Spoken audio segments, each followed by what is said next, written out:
hapon po sa lahat. Pagkatapos po nung story ng Pag-asa, malaki na bago sa buhay ko. Una, siguro, sa sarili ko. Nakita ko na mahalaga pala yung nangyari sa buhay ko na maibahagi ko sa ibang tao. Then, nagtuloy-tuloy yung advocacy ko. Lalo akong ginanahan na kahagi yung kalaman ko na natutunan ko sa sine kay Fernando Sena. Ayun, parang gusto ko palagong ituloy-tuloy at saka tumulong sa mga taong naging biktima ng bisyo. Actually, nung pagkatapos po nun, napunta ako sa isang rehab sa Bataan. At sabi ko, ito yung pangarap ko. Kasi sa statistic po nila noong 2004 na nasa rehab ako, out of 100 na pasyente, 1% lang yung nagiging sober o yung gumagaling talaga. So, sabi ko ako yun. Para bang, nung mangyari sa buhay ko, para bang meron na naman akong panibagong dapat obligasyon sa kapwa ko na patunayan ko na kaya magbago. Kaya magbago ng tao. Ang importante lang siguro hanapin natin kung ano yung plano ng Diyos sa buhay natin. Magkaroon tayo ng advocacy. At mula doon, tutok natin sa isip at puso natin doon para maiwasan natin yung masamang bisyo. Thank you. Bigyan ko lang siguro ng context yung kay Al dahil hindi napanood yung film niya ng iba. Dun sa film, pinapakita na si Al became a victim of illegal drugs. Naging drug dependent siya for some time. 22 years pa lang, a long time. naging drug addict siya. Nalulong sa bisyo, nasira yung buhay. Pero nakabalik siya. So si Al is one of the people who inspired us to make a special, parang Istorya ng Pag-asa, special edition dun sa mga dating drug dependents na naging mabuti. We're launching a special edition soon na ang i-feature yung lahat ng mga kwento ng mga dating nalulung sa bisyo na naging okay na yung buhay ngayon. RJ, would you like to share your experience during the first when you're making the film and after the film? Good evening po sa lahat. Our short film was Breaking Through the Darkness. It was about a young man struggling with depression and even attempting suicide at least twice. And he found a way to deal with it in an unconventional way through hip-hop music and breakdancing.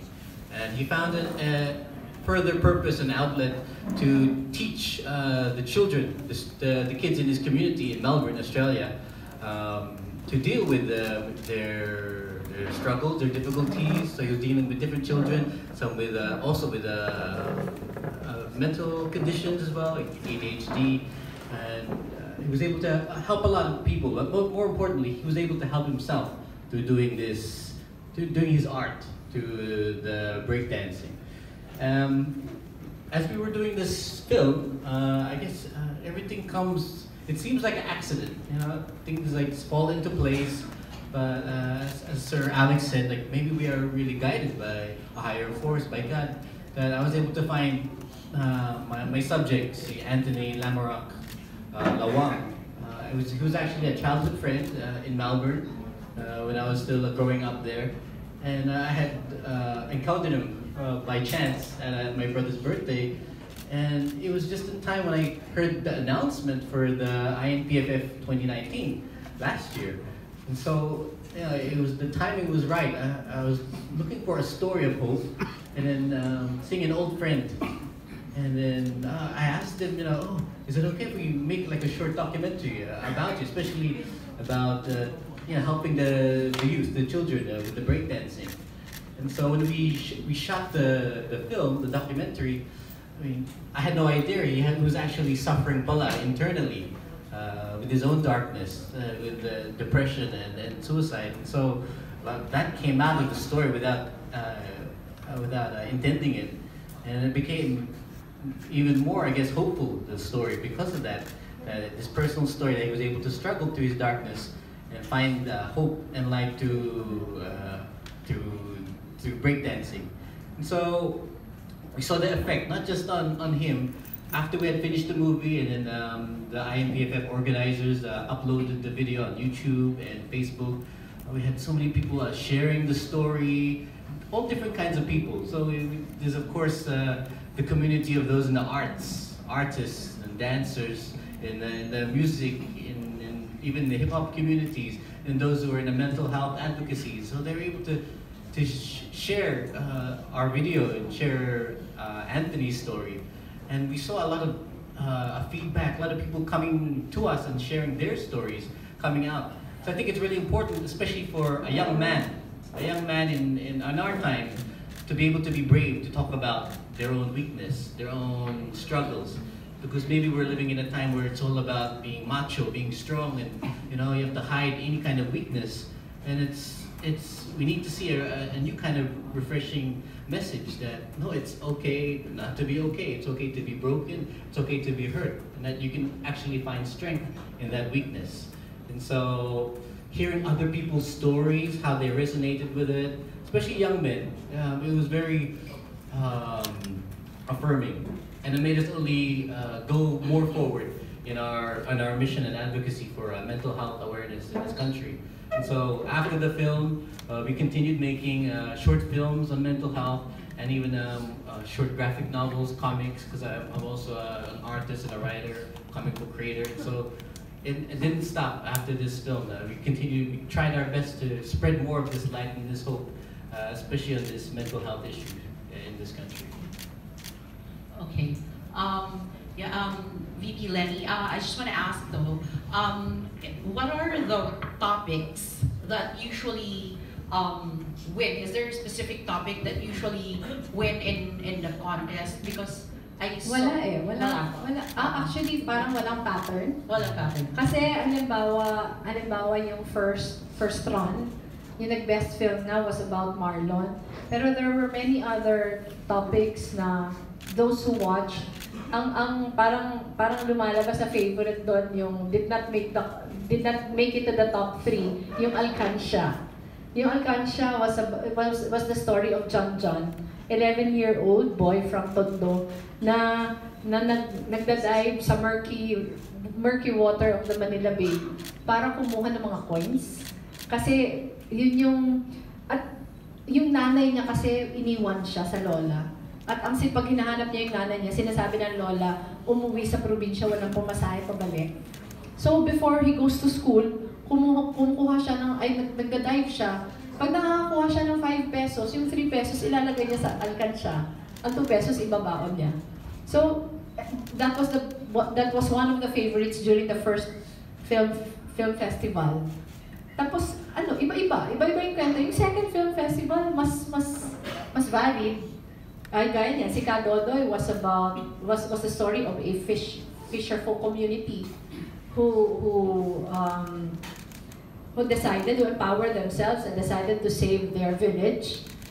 Yung Breaking Through the Darkness was about depression. There were a few, 2 or 3 films about depression. Yung si Al, I think, was the only artist who was featured.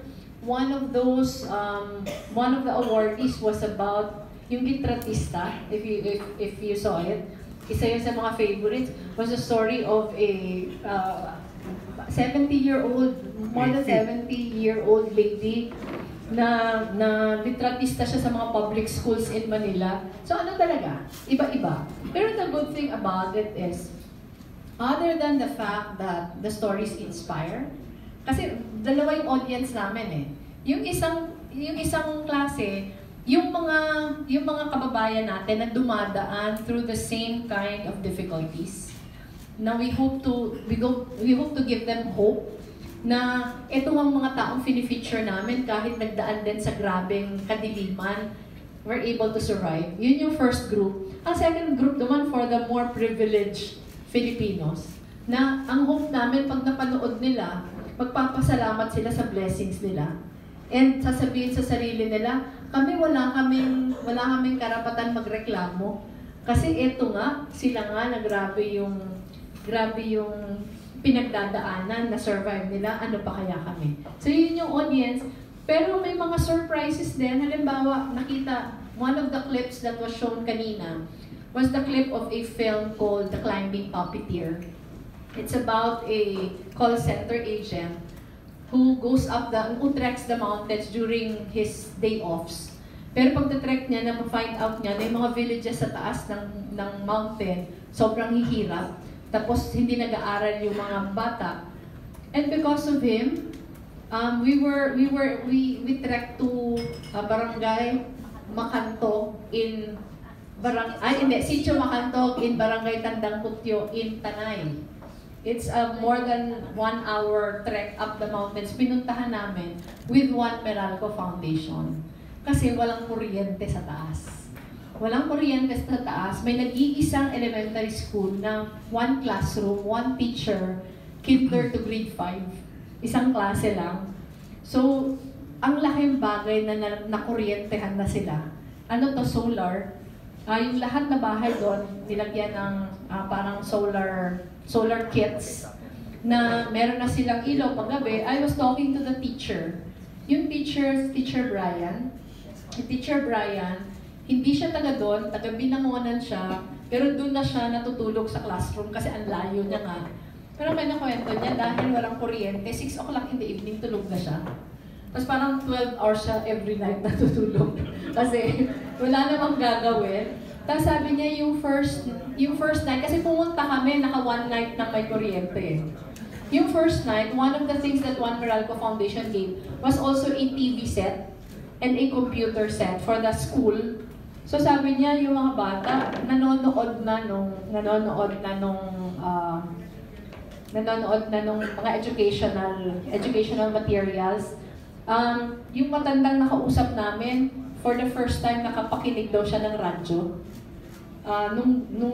The night before kami pumunta. So alam niyo yun, na parang yung mga taken for granted natin dito, sobrang manna from heaven for them. And were it not for the film, hindi sana namin makikilala yung community yun.